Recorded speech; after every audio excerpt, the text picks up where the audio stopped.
Саламатсызбы кадырман телекөрүүчү, УТРК Баткен телеканалынын Апалар ырдаша теле долбоору бүгүн Лейлек районунун Жаңы Жер айыл аймагынын Жаштык айылындабыз. Мына ушул жерде чегарага чеп болгон Мыскал шайыр апалар тоонун мекенди даңктап ырдайбыз аттуу концерттик программасын назарыңыздарга тартуулайбыз. Салам менен баштайын сөздүн башын, кантип бузам бабалардан калган салтын, баш ийип тайзим кылам мен сиздерге, ассалому алейким деп айтайын. Салмасыздарбы сүйүктүү Жаштык айылыбыздын кадырлуу коноктору жана ошондой эле мекенди даңктап айылыбызды ааламга таанытып келип отурган ак элечек апалар. Бүгүнкү сахнага мекенди даңктап ырдайбыз аттуу концерттик программабызга кош келипсиздер. Алатоо кыргыз жерим, ак калпак кыргыз элим, акылман уул урпагым, асабаң бийик сенин. Мына ушул элет жеринде чегара айылында маданияттуу өнүктүрүүгө салым кошкон, улуттук наркты жайылтууда, ошондой эле жаштарды туура нукта тарбиялоодо эмгектери ополтоодой болгон Мыскал шайыр апалар тоонун алдыда мыкты өнөрлөрү тартууланмакчы, андыктан биз менен чогулуп туруңуздар. Көктө жанган чолпон жылдыздай, залкар уулу чыккан чыңгыздай, айтып бүткүс жерим мекеним, ата журтум кымбат алтындай.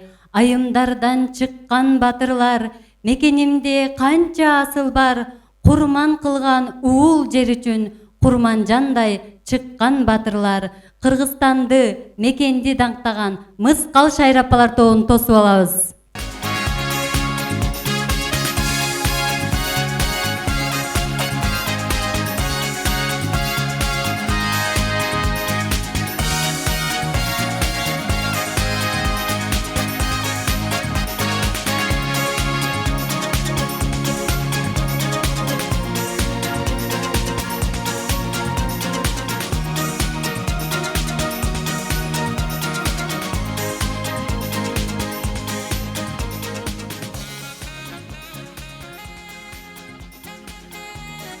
Өткөн тарых барактарын ассак биз, кыргызымдын таланттарын эстейбиз, өлбөс өчпөс ыр күйлөрүнүн обонун биз аздектеп сүйүп ырдап келебиз.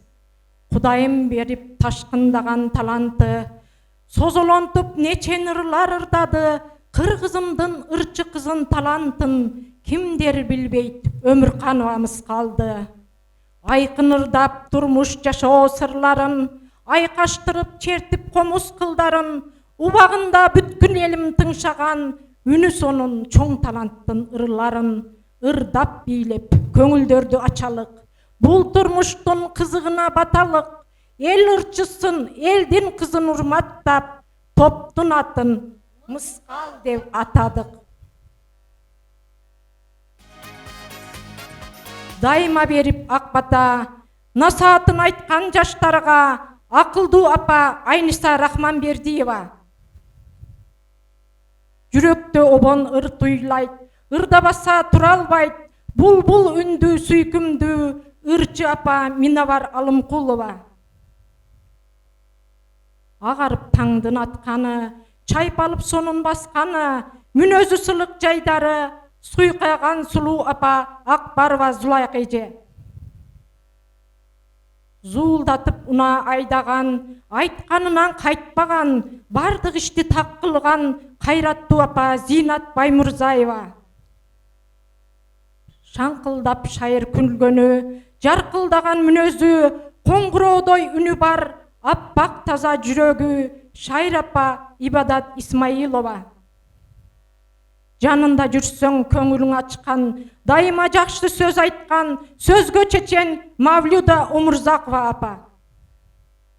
Узун бою келбетине жараша, эл кызматын кылып жүрөт дайыма, аялдардын төрайымы айылда, үлгүлүү апа Максатай Жолдошева.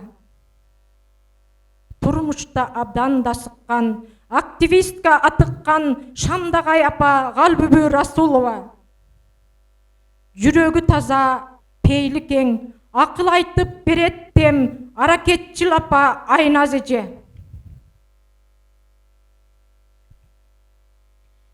чыгарбастан ичиндеги сырларын, тизмектетип көкүрөктөгү ырларын, качан гана көңүл келген убакта айтып салат ичиндеги бүт барын. Мээримдүү апа Мыскал Жалилова.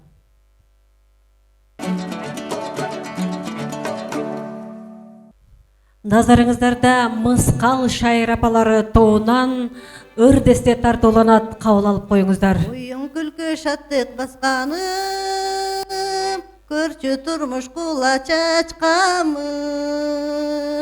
Таза бада көңүл эргисиндеп, өркүндөй бер Кыргызстаным. Ай, Кыргызстаным, ой, Кыргызстаным, өркүндөй бер Кыргызстаным.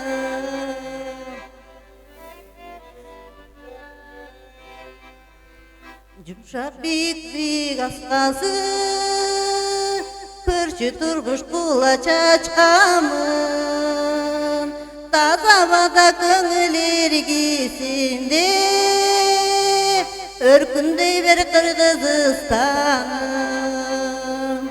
Ай, Кыргызстаным, ой, Кыргызстаным, ташкындай бер Кыргызстаным.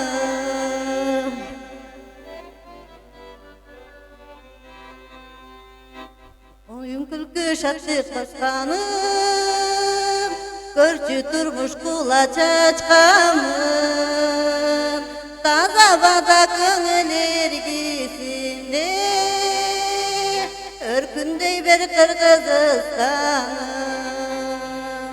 Ай, Кыргызстаным, ой, Кыргызстаным, өркүндөй бер Кыргызстаным. Ай, Кыргызстаным, ой, Кыргызстаным, өркүндөй бер Кыргызстаным, өркүндөй бер Кыргызстаным. Анда эмесе азыркы кезек Минабар Алымкулованын аткарышында жеке номер. Gülünü bizi daldalap, künügü söt alma bak. Kozgoğum kelip sırыңды, kolungdu koyum karmalap, karmalap. Kozgoğum kelip sırыңды, kolungdu koyum karmalap, karmalap.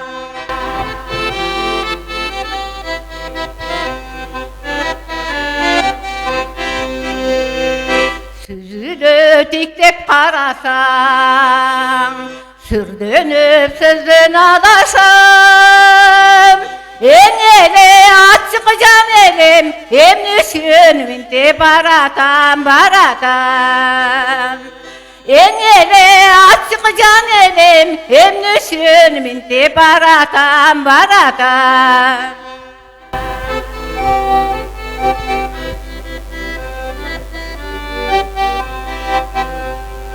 Hareket kılıp gündeli, aytayın desem bir deme.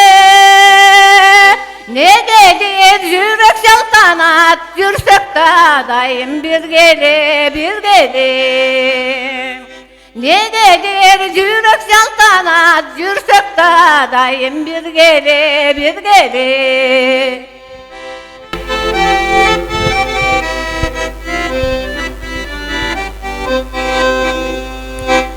Çıkpa suyan emeni, uşintip sınay berene.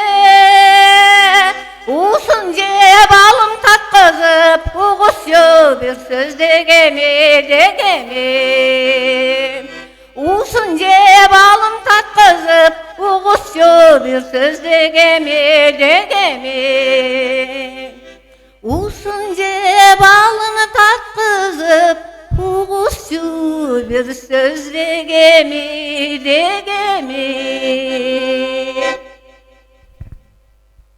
Чоң рахмат, кадырман теле көрүүчү, бизден алыстабай туруңуздар. Мынакей менин жанымда ушул топту көп жылдардан бери жетектеп келе жаткан, жана бир топ ийгиликтерди багындырган, өзү уул кыздарын багып өстүрүп чоңойткон апа турат. Саламатсызбы? Саламатсызбы.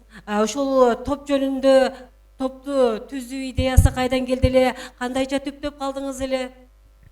Топту 2014 жылы түзүлгөн. Мен жолдошум ушете клубда иштейт да, көп жыл бою иштеди, 35 жыл иштеди. Анан баары жокто эле Шайыр апа түзүлдү го. Түзүлгөн маалда биздин дагы районго келиптир да, Шайыр апа түзүлгүлө деген приказ да энди, биздин тилде айтканда. Анан ошондо чогултуп жолдошум ушу топту түздүк. 2015 жыл майда түзүлгөнбүз. Мына 10 жыл болуп калды.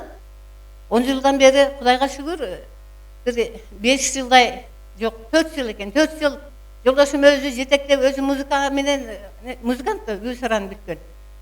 Жакшы эле жеткизип келдик, бирок анан кичине ден соолугуга байланыштуу чыгып кеткенден кийин, иштей албай калгандан кийин мына Эргешалы келип, Эргешалы менен иштеп атабыз. Кудайга шүгүр. Топтун атыны дагы жолдошум коюп кетти да. Биз мисалы үчүн ар бир жердин өзүнүн уул кыздары көп, жакшы кыздары, туурабы? Эмгеги сиңген эжелерибиз бар. Ошолордун атын эм койсок болот. Бирок биз түндүк түштүк дебестен, бардыгыбыз бир кыргызбыз, бардыгыбыз бир элдин адамыбыз деп, биз апабыз Мыскал Өмүрканованын эмгегини, ырларыны баалап, топтун атын Мыскал деп койдук. Чоң рахмат апа, ийгиликтер болсун. Мынакей кыргыздын бир чыгаан кыздарынын атын алып жүрөткөнсүздөр. Албетте, ушул маданиятты жайылтууда, калыптандырууда сиздердин ордуңуздар өзгөчө десек болот. Сизге ыраазычылык билдирели. Анан ушул топту ушул айымдар менен иштешкен биздин агабыз дагы турат. Келиңиз. Сизге ушул айымдар менен иштөөдө кыйынчылык жаратпайбы же кандай учурлар болот, кызыктуу бир анан апаларга ушул ыр кайрыктарын үйрөтүүдө, ырлардын музыкасын үйрөтүүдө кандай аракеттер болот, ушул тууралуу кеп салып өтсөңүз, Эмесе ушул мен ушул айылдын ушул маданият иштерине аралашып иштеп жүргөн ыкмаларыны ушул абабыз азыр эжебиздин турмуштук жолдошу Кошкор ака үйрөтүп кеткен ошо аялдар менен кантип сүйлөштү, аялдарды кантип ырдашты, аялдарды кантип күлдүрүштү, кандай сөздөрдү айтышты, ошол агай искусствого, сахнага ушу татыш жолдорун айтып кеткен, ошол агайдын изи менен баратабыз. Анда келиңиздер, сиздер үчүн дагы бир керемет чыгармага кезек беребиз. Бизден алыстабай туруңуздар.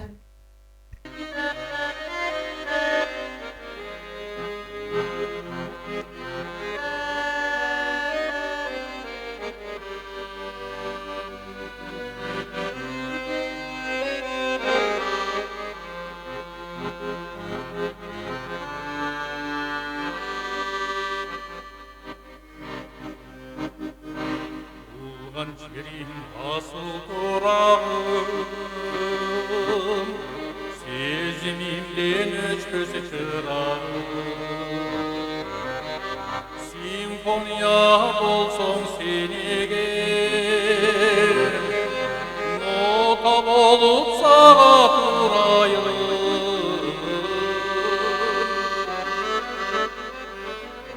Керемет күлер құлым, құлағыма тұрап болып, туған жерім сенде тұрғайым. Айтып күз қосылып,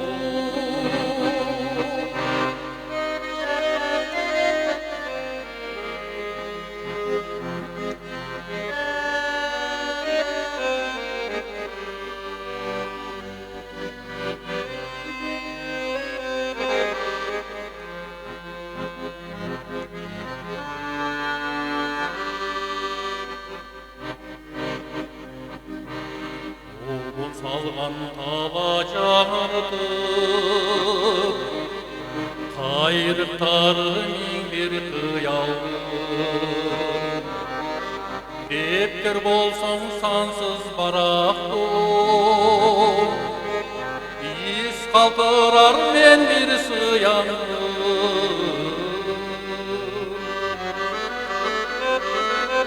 Керемет күйлер болып, құлағыма тұрады болып, туған жерім сенде құрбайды. Айты бүткіз қосылып, толғаны бақай күйлер болып, құлағыма тұрады болып, туған жерім сенде құрбайды. Айты бүткіз қосылып, айты бүткіз қосылып. Кадырман телекөрүүчүлөр, апалар, ырда белетин болбостон, мына ушул биздин унутта калып бара жаткан улуттук баалуулуктарды, ошондой эле анын ичинде апалардан калган кол өнөрчүлүктү аздектеп жайылтууда ордурлары өзгөчө десек болсот, өзүңүздөр көрүп тургандай бул көз жоосун алган нукуралуулугу менен өзгөчө кол эмгекти талап кылган мындай эмгектер биздин апаларыбыздын колунан жаралган. Алим эжеке, айтсаңыз, ушул кол өнөрчүлүктү кандай шаркалап калдыңыздар, анан чогуу алып жүрөсүздарбы? Булар өзүңүздөрдүн колду менен жасалган буюмдар да? Албетте, өзүбүз колду жасайбыз. Ырдап бийлеп эле жүрбөстөн бардыгыбыз пенсиядагы апаларбыз. Отуруп алып, анан өзүбүз сайманы сайып, сайма сайганды мындай болжомолдорду кылып, кыздын себеге берет го биздин түштүк немеде, региондо. Кыздарыбызга деп жасап, бирок өзүбүз жасай бербей, жаштарга үлгү болуп, келиндерибизди, кыздарды чакырып, мектептеги кыздарды чакырып, бардыгыга көрсөтүп, келгиле, мына бизден силер эстелик болуп калсын. Бир мезгилде ушулардын бардыгын бизге энелерибиз калтырган. Биздин дагы милдетибиз да ушундай кол өнөрчүлүктү калтырып кетүү. Мисалы үчүн мына пөстөктү кара. Мурда ыраң болгон эмес, немеге салып, анардын постуну кайнатып туруп, сарысын чыгарып, анан терини салып, терини боеп, анан пөстөктөрдү жасаган. Бул менин тайенемден калган экен да. Шуларды үргөтүп, мынандай кылсаңар, мына сары боектун дагы кереги жок, акча дагы кетпейт, эконом болот. Анан бир чети эски калып бараткан, унутта калган кол өнөрчүлүк жандансын деген ниетте биз ушуларга чейин үргөтүп жаштарга, Кудайга шүгүр, эми бизди улап кетет деген жакшы эле асыл ойлорубуз, тилектерибиз бар. Чоң рахмат. Топтун жетекчиси Минабар эжеке. Дагы мени өзгөчө таң калтырганы, могу Кыргыздын улуттук даамы Казанда турган нан болуп жатат. Бул жөнүндө дагы айтып кетсеңиз, ден соолук үчүн дагы пайдалуу болсо керек. Нукура азыктан жасалган десек болот, кандайча жасалат? Кадимкидей эле сүт кошобуз, май кошобуз, бардыгын кошуп көңтөрмө деп кылабыз. Бул эң ысык тамактардын бириге кирет. Муну жесең күчтүү иммунитетибиз көтөрүлбөйт дейбиз го. Эң негизги иммунитетти көтөрүп турган биздин ошо көңтөрмөбүз болот. Бул дагы биздин апаларыбыздан илгертен калган. Биз дагы келин кыздарыбызга өргөтөйүк деп атайышынтып жасап, келип көрсөтөбүз да келгенде. Чакырабыз, кегиле, кулпка кегиле деп өргөтүп. Ушул эми бир четтен айта берейин сага. Мына чыгдан деп коет эди илгери. Биздин чоң энелерибиз курут жаят эле. Анан бир сүт бүттүн беттерин жаап коет эле. Ушуну жасап биз дагы. Мурда бизде ушундай жасаткан, үргөткөн, эми биз да силерге калтырып кетейик, бизден кийин силер дагы үргөнгүлө деген ниетте мындай чыгдандарды неме өргөтөбүз. Ана мына кештенин тарыхын айтайын сага. Муну өзүбүздө топто Зулайха Акбарова деген шайыр апа бар. Ушу шайыр апа жасаган. Өзү 79-жылы чыккен.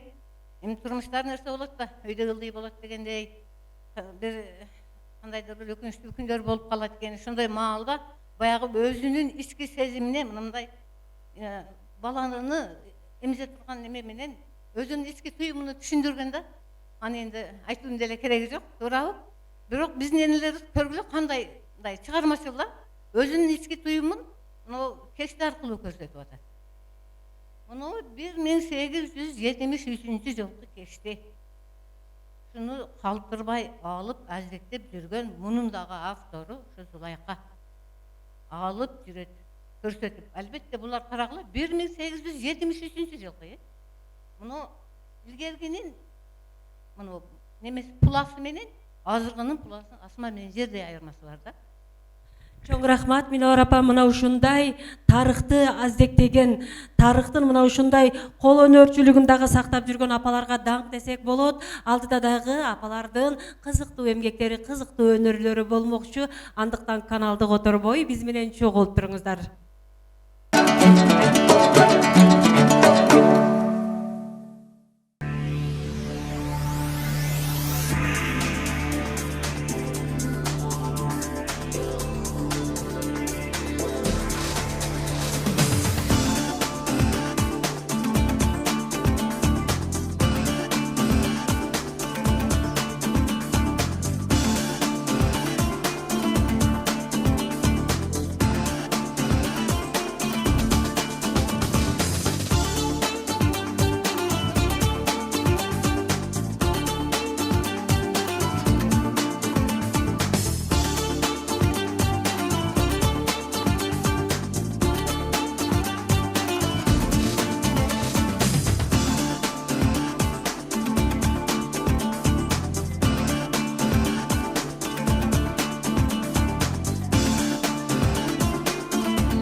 Кадырман теле көрүүчү, албетте ошол аймакта өткөн, райондо өткөн, облуста өткөн маданий иш-чаралар апаларсыз көркүнө чыкпайт десек болот. Менин жанымда дагы эле ошол Мыскал шайыр апалар тобунун жетекчиси турат. Апа, айтсаңыз, ошол маданиятты өнүктүрүүгө, ошондой эле улуттук наркты жайылтууда сиздердин салымыңыздар өтө жогору болсо керек. Эми топтун курамындагы айымдар тууралуу маалымат берип өтсөңүз, айымдар эне болуп, ошол эле учурда үй бүлө очогун түптөп, үйдө жөн эле отуруп калбай, биз дагы коомго, маданиятка, жаштарды тарбиялоого көңүл бөлөлү деген, кичине аз да болсо салым кошолу деген максатта чыксаңыздар керек. Ошол топто канча айым бар? Анан алдыда кандай максаттарды коюп жатасыздар? Топто 11 айымбыз. Кудайга шүгүр, эми бардык эле тынып тынчыган, небере чебере көргөндөр. Бизде алгылыктуу иштер өтө эле көп болуп атат, кызым. Уюшулгандан бери көп иштер болду. Onun барлығын мен азыр тастыктап айта бербейин. мен саңа енді алдыдағы іштер көп алы Құда қаласа. Ниет тілектерибиз, ойлогон максаттарыбыз алы көп. Құдай буйруп, тынчылык, аманчылык болуп, заман тынч болуп турса барлыгы боло берет. Ага чейин мыналарды неме кылайык, Мен мыскал келсиңдим. Мен Чоң рахмат. Албетте Мыскал апага өз биздин ушул убакка чейин жетишкен ийгиликтериңиз, келиңиз, кандай ийгиликтерди багындырдыңыздар эле, ушулар тууралуу бир телекөрүүчүлөргө бір маалымат берип өтсөңүз, Рахмат. Мына биз уюшулгандан бери Мыскал шайыр апалар тобу жаңы уюшулган жылдарыбыз ушул регион боюнча конкурс болуп, конкурста биринчиликти алып, анан райондун борборуна чакырылып, мынандай Кыргызстан аялдар конгрессинин төрайымы Замира Акбагышеванын колунан мынантип грамоталарды алганбыз. Анан мына ушул турган грамоталар бардыгы Нооруздарда, ушул жакшы конкурстарда алган грамоталар. Мына бул сертификат болсо, маданият айылдан башталат деген ыркеси боюнча биз унутулуп бара жаткан каада салттар көрүнүш аткарганбыз. Чач кармады деген көрүнүш болгон. Ошондо экинчи орунду алып, ушул 4000 сом сертификат утуп алганбыз. Мына сертификаттагы кол өнөрчүлүгүбүз боюнча биринчиликти алып, ушул сертификатты алганбыз. Мына бул бардык апалардын ушу эмгегинин натыйжасы, бардыгы грамоталар, ушул топтогу апалардын грамоталары. Мына бул агай бизди түптөгөн Бапаров Кочкор агай, бизди түптөп башчы болуп жүргөн агай. Энди азыр шатка байланыштуу ушул. Чоң рахмат, ийгилигиңиздер арта берсин. Анда кадырман телекөрүүчүлөр, биз көрсөтүүнү алдыга карай улантабыз. Сиздер апалар ырдаша теле долбоорунун кезектеги чыгарылышын көрүп жатасыздар. Чегерага чеп болгон апалардын аткаруусунда дагы бир жагымдуу ордесте тартууланат. Кабыл алып коюңуздар.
Кадырман телекөрүүчү, биз көрсөтүүнү алдыга карай улантабыз. Азыр менин жанымда ошол облус борборунан эң четтеги айыл болгон чек-арадагы Жаштык айылында жайгашкан Жаштык маданият үйүнүн кызматкери турат. Албетте маданият айылдан башталат, ааламга кеткен жол айылдан башталат демекчи.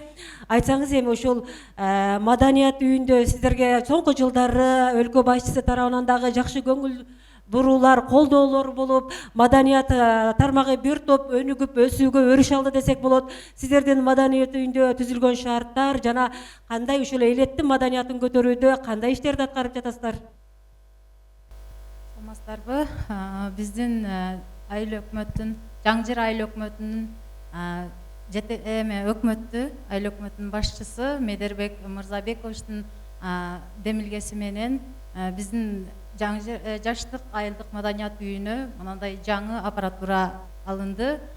Бул аппаратуранын алынгандыгы бизге чоң дем күч берилди. Жаңы таланттардын кызыгуусу арта баштады.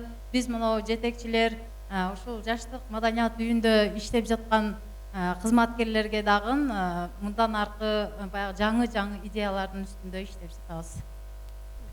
Айтсаңыз эми ушул мына өлкө башчысы тарабынан улуттук наркты жайылтуу, ошондой эле инсандын руханий адеп ахлактык өнүгүүсү деген жарлыктары чыккан. Бул жарлыктардын аткарылышы боюнча дагы сиздерде кандай иштер аткарылды жана алдыда кандай дагы иш мерчемдер бар?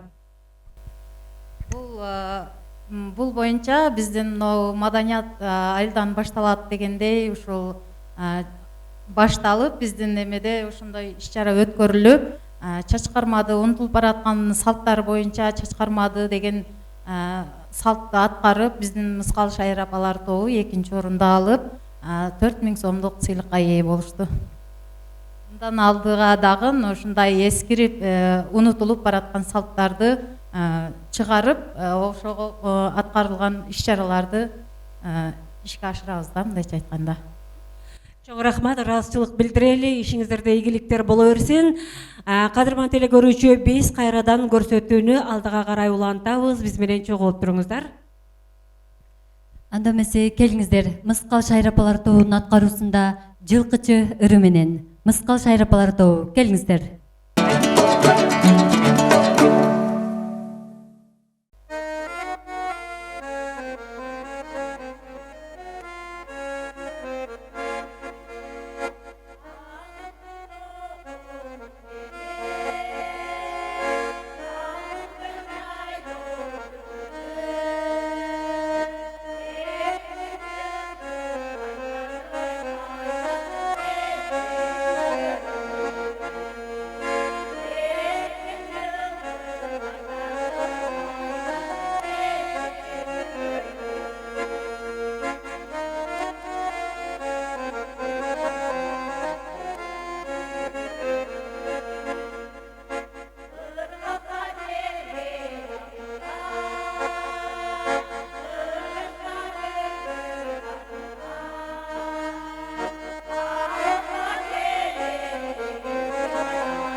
Мыскал Шайыр апалар тобунун курамында баатыр энелер бар. Ошондой эле эң улуусу 75 жашта болсо, эң жашы 55 жаштагы апалар чогулуп, ушул айылдын маданиятын көтөрүүгө өздөрүнүн салымдарын кошуп келет. Ал эми менин жанымда турган эжекебиз дагы Мыскал Шайыр апалар тобунун мүчөсү. Ошол эле учурда айылдык маданият үйүндөгү айылдык китепкананы жетектейт. Окуучулар китеп окубай калды, окурмандарды жоготуп алдык деген дагы коомчулукта пикирлер айтылып келет. Ал эми сиздерде кандай болуп жатат? Китеп фондуңуздар кандай? Окурмандардын келүүсү кандай болуп жатат? Саламатсыздарбы? Биринчиден Аллага шүгүр, биздин айылыбызда 2 мектеп бар. Бирөөсү гимназия, 3-чү эксперименталдык гимназия, бирөөсү Кыргызстан 60-жылдык орто мектеби. Китеп фондум 5661 китеп, окурманым 240 окурманым бар. Аллага шүгүр, бул жерде өзүмдүн китепканамда эмелерди уюштурганмын. Конкурстар бар, арада балдар сүрөт тартчу, бийлечү, кружокторубуз бар, сайма сайчу, мынандай бир эмелерди жасаган, кол өнөрчүлүк боюнча дагы. Анан өтө эми солгундап бараткан мезгилдерде балдарыбызды шахмат, шашкилер менен кармап. Чоң рахмат. Мына ошо эле жеринде мына ушундай китепканага окурмандардын саны көп экен, кызыктыруучу ар түрдүү илимдер өтөт экен, ийгиликтер болсун. Эми сиз адис катары ушул жаштарга бир кыскача кеңеш айтып кетсеңиз, анткени китептен алган билимди, китептен алган жан дүйнө азыкты башка эч нерсе алмаштыра албаса керек, Ооба. Мына көптөгөн мына акыркы мезгилдерде телефон деген чыгып, телефонго көптөгөн балдарыбыз эме болуп кетти. Мына акыркы эмелерде мына биздин Гапыр Мадаминовдун немесин жетектөөчүсүндө көптөгөн мероприятияларды өткөрүп, балдар менен көптөгөн массовый эмелерди өткөрдүк, көптөгөн конкурстарды өткөрүп, мына балдарыбызды ушунчалык өзүбүзгө кайтарып эме кылып алдык. Азыр биздин айылда көптөгөн балдар китеп менен эле эме алектенишип атат да. Анан мындай өзүмчө дагы отуруп суроо берем да. Балдар, силер ушу эмелерди китепти эметпестен таап алсаңар боло алабы десем, эжекей, биз табабыз дейт. Интернеттен табабыз, бирок толук маалымат берилбейт. Кыска үчүн биз сизге келебиз деп, өздөрүнүн колдорунан келишинче өздөрүгө ушунчалык ишенип балдар келип даярданып атат.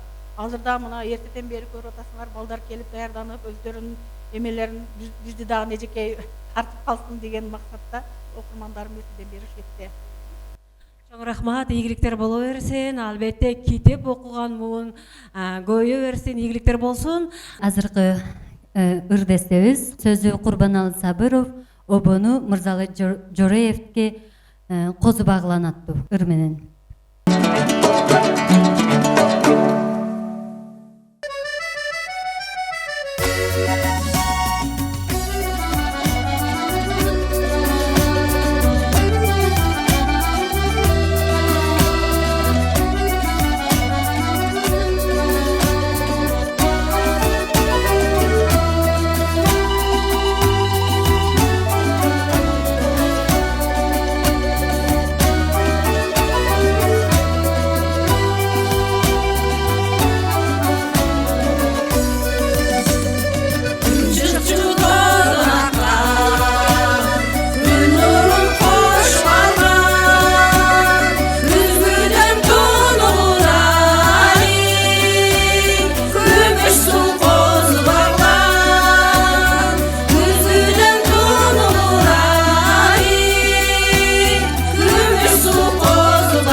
Рахмат шайрапалар, бүгүнкү майрамыңыздар менен анда эмесе азыр мындан кийинки кезекти арка айылынан келген Акшоолор шайрапалар тобуна беребиз. Кош келипсиздер, майрамыңыздар менен баарыңыздардын. Арзып келсең сағынычың жазылған, абаң атыр, арчаң килем жашылдан, алатоодой аскар тоолор кимде бар, айланайын кыргыз жерим атыңдан. Ата мекен өзүңдү түбөлүккө сактайбыз, ата мекен өзүңдү ардактайбыз, даңктайбыз. Кыргызстаным, Акшоола шайыр апалар тобу.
Арка айылында 2019 жылдан баштап Жеңиш маданият үйүбүздө ушул балдардын талантын өркүндөтүү максатында бизге райондук маданият борбору ушундай жакшы бир жөрөлгө ачып берди.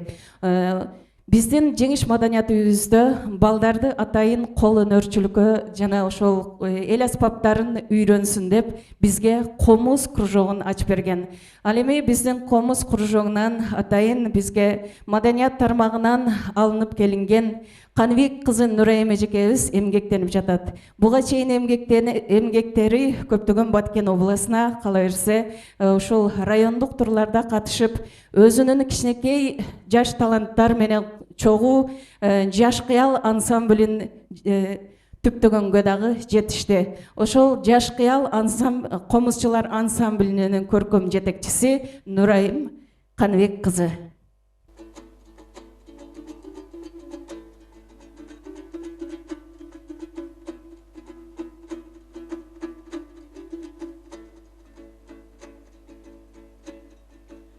Алым канатка бир салган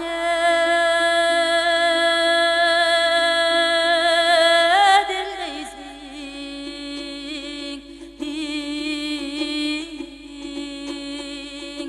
алым канат чылган кызыл гүлдөйсүң,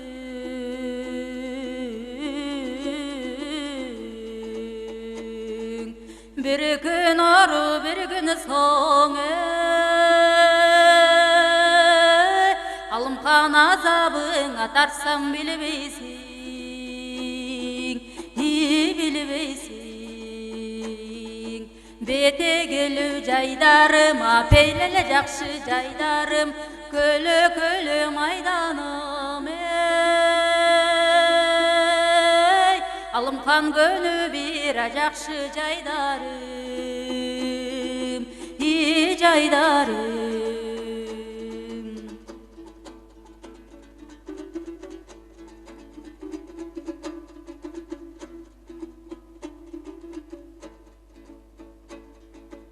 Кашкардын гана тоосуң,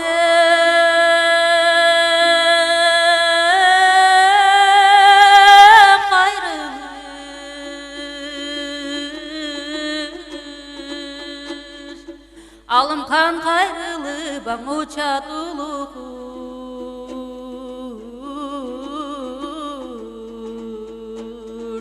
кайрылып магам келегет, алымкан гарыпка да салбай кыйын иш, кыйын иш. Букардын тоосу бурулуша, бурулуп аң учат улукуш, бурулуп магам келегет,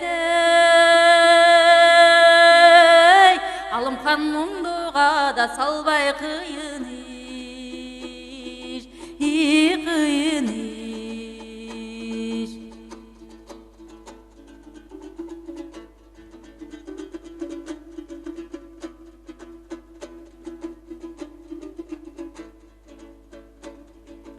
Алымкан сар кечте басайган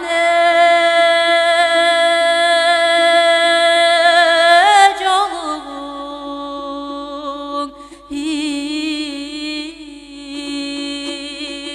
алымкан сар санада кылат жоругуң,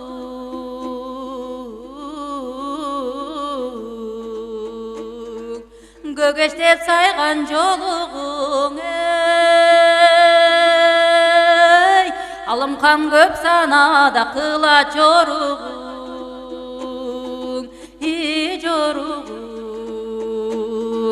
Токтогул черткен жаш кыяла, тыңдасаңа боло алымкан, акчайы жолук колго алып, булгасаңа боло алымкан, аз күнчөлүк өмүрдө жыргасаң гана боло.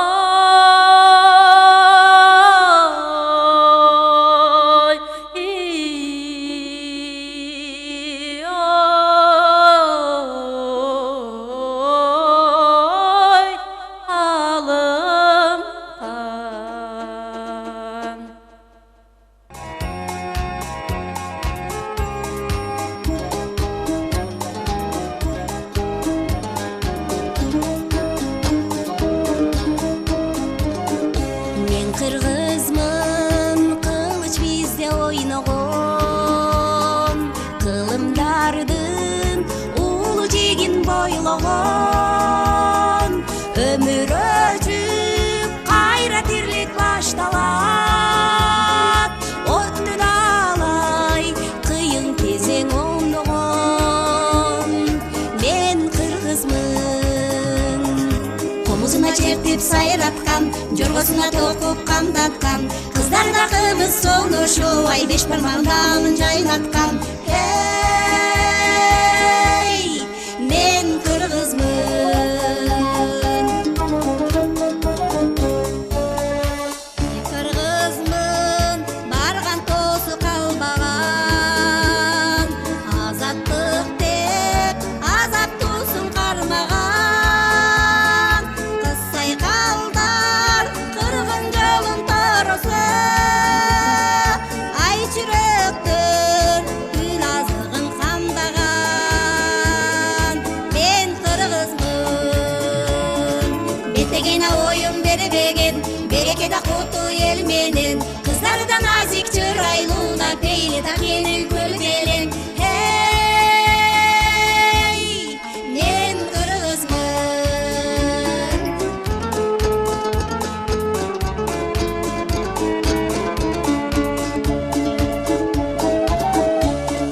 мен кыргызмын, тулпар менип ойногон, мекен сүйүп, мейкен камын ойлогон.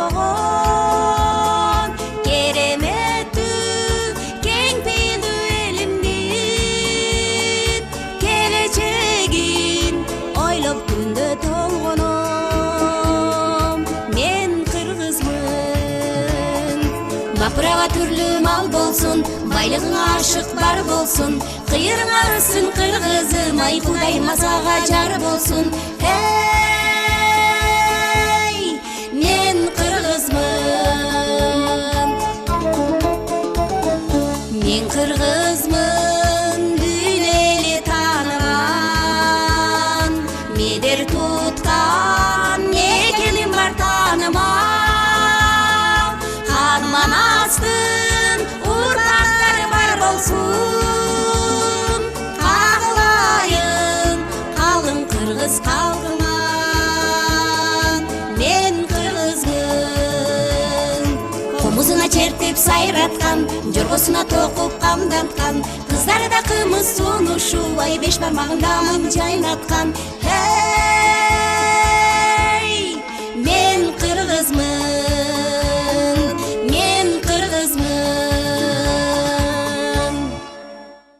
Ақшола Шайрапалар тобының көркем жетекчisi Тургунбаева Сапаргүл эжекебизден Апас Жайнақовтың «Қырғыз жері» деген шығармасы.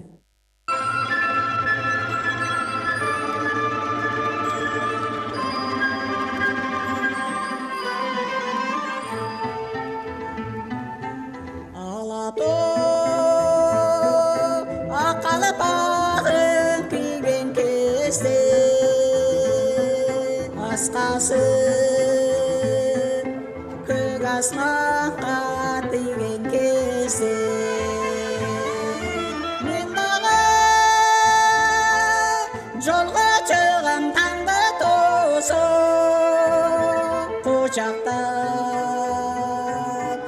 ой қырлары нұрға қошып ұлысым қырғыз жері нұрдан бүйткен сұлусым қырғыз жері нұрдан бүйткен ыстық күн жерден көркі қырлар қашып адырлар көкірегі тоқой шашып дайралар қан тамыры шоқы ташып сенеге топшылары әрбір ташып кең жүзі гүлденелі қырғыз жері күн жүзі берекелі қырғыз жері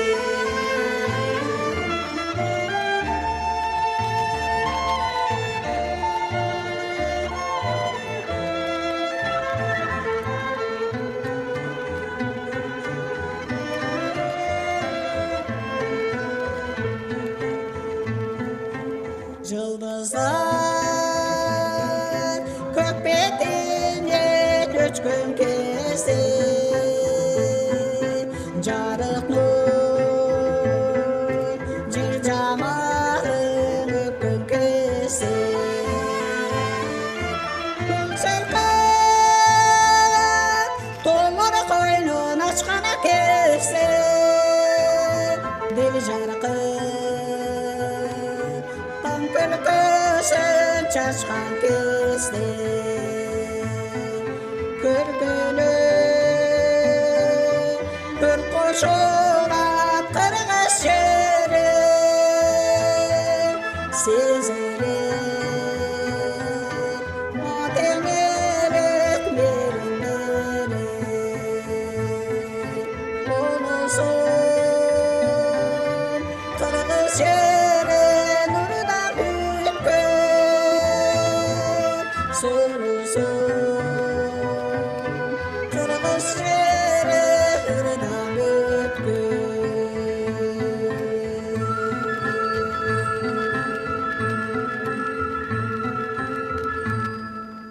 Ақшола Шайрапалары 2015 жылы маданият тарабынан ұйышылғанбыз.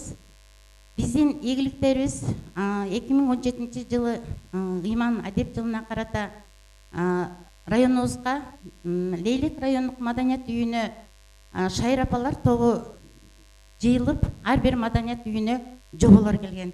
Ошо жобонун негизинде биз Акшооло шайыр апалар тобу түзгөнбүз. Акшооло шайыр апалар тобу көп эмгектерди айылдагы маданий иш-чараларга өзгөртүксүз катышып, кандай гана майрамдарда болсо, биздин Акшооло шайыр апалары майрамдык ыр белектерди элибизге арнап келатабыз. Мына биздин Жаңы Жер айыл өкмөтүндөгү Акшооло шайыр апалары 2015 жылдан бери ар кандай иш-чараларга катышып, өздөрүнүн эң жогорку деңгээлдеги жагын көрсөтүп келе жатат. Мына 2022 жылы жана 2023 жылы Дүйнө жаңырыгы эл аралык фестивалга катыштык. Мына ушул жаштык айылынын мыскал шайыр апалар тобу жөнүндө айтып кете турган болсок, урматтуу айыл тургундары, урматтуу биздин кыргыз элибиз, мына ушул биздин жаштык айылынын мыскал шайыр апалар тобу кыргыздын маданиятынын нарттуулугун мына ушул жерде бардыгы салт санаасын көрсөтүп, биздин артында калган урпактарга өздөрүнүн ушул маданиятты, кыргыз элинин маданияттуулугун жогору деңгээлде көрсөтүп келе жатат. Мына ошону менен эле бирге биздин мына ушул мыскал шайыр апалар тобуну колдоо максатында биздин Жаңы Жер айыл өкмөтүнүн депутаттары ушул биздин ар бир айыл өкмөттөгү шайыр апаларга кызмат кылуу иретинде айылдык кеңештин депутаттары ушул ар бир айыл өкмөттөн шайыр апаларга ушул ар бир ошол жерде кызмат кылуу үчүн музыкалык аппаратты алып берип, мына ошону менен эле бирге биздин ушул мыскал шайыр апалар тобу көптөгөн конкурстарга катышып, өтө бир жогору деңгээлде аткарып келишүүдө. Эми биз дагы эмне демекчибиз? Урматтуу биздин мыскал шайыр апалар тобу, ошондой эле Акшооло апалар тобу, сиздерге дагы мындан ары дагы мына ушундай көптөгөн конкурстарга катышып, өтө бир жогору деңгээлде биздин кыргыздын нарттуулугун, салт саналарын жогору деңгээлде көрсөтөсүздөр деген дагы бизде көптөгөн үмүттөрүбүз чоң. Анда эмесе бүгүнкү мекенди даңктап ырдайбыз аттуу концерттик программа менен өз аягына чыкты. Биздин мыскал шайыр апалар тобунун майрамдык кечебиз аягына чыкты. Кош келипсиздер. Албетте, мамлекет тарабынан соңку кездери маданият тармагына өзгөчө көңүл бөлүнүп, маданият кызматкерлеринин айлык акысы 2 эсеге жогорулады. Жана маданият үйлөрү курулуп, оңдоп түзөөдөн өтүп, ошол эле учурда музыкалык аппараттардагы мамлекет тарабынан алынып берилгендиги маданияттын өнүгүшүнө бир өбөлгө түзүү десек болот. Мына ушундай эң четте жайгашып, жаштык айылындагы ошондой эле элеттеги маданиятты өнүктүрүүгө салым кошкон мыскал шайыр апалар тобунун концерттик программасын ушуну менен жыйынтыктайбыз. Келерки берүүдөн амандашканча сак саламатта туруңуздар. Кош келипсиздер.